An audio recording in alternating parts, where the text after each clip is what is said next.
Ministre. La parole est à Madame Marianne Maximi pour le groupe La France Insoumise. Merci Madame la Présidente. C'était une enfant. Elle avait 15 ans, elle s'appelait Lily. La semaine dernière, elle s'est donné la mort dans sa chambre d'hôtel où elle a été placée par l'aide sociale à l'enfance.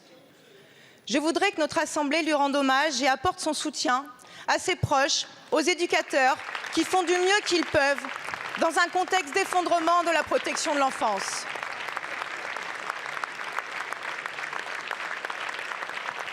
Madame la Ministre, que faisait une enfant de 15 ans seule dans un hôtel? Ne me répondez pas que c'était un hôtel, pas un hôtel, mais un centre d'hébergement pour mineurs.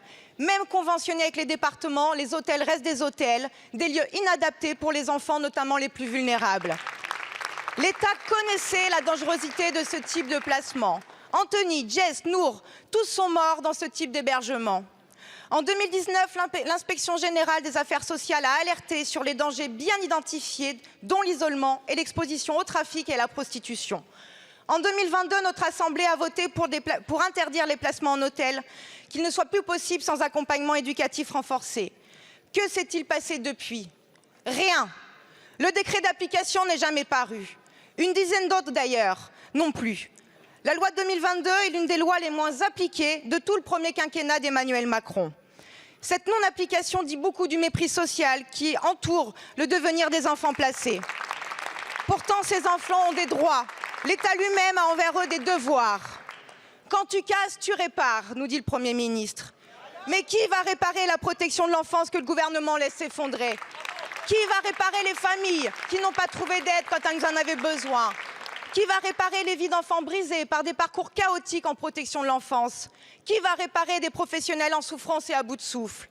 Face à une protection de l'enfance en ruine, il nous faut commencer dès maintenant à prendre des mesures fortes. Madame la Ministre, quand comptez-vous interdire les placements en hôtel? Pas les aménager ni les encadrer, les interdire. Merci beaucoup.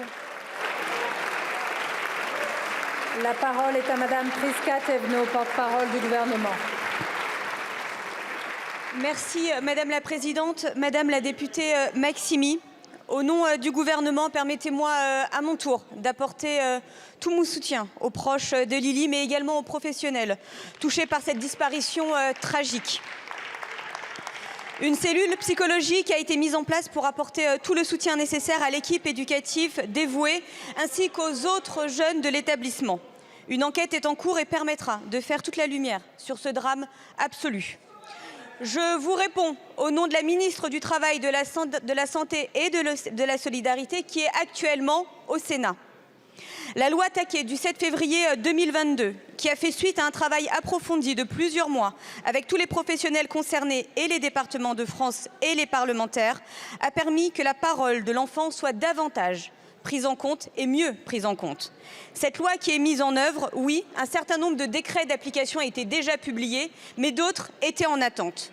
Et donc je vous annonce aujourd'hui que le décret précisant les conditions d'interdiction de la prise en charge en hôtel vient d'être signé par le Premier ministre.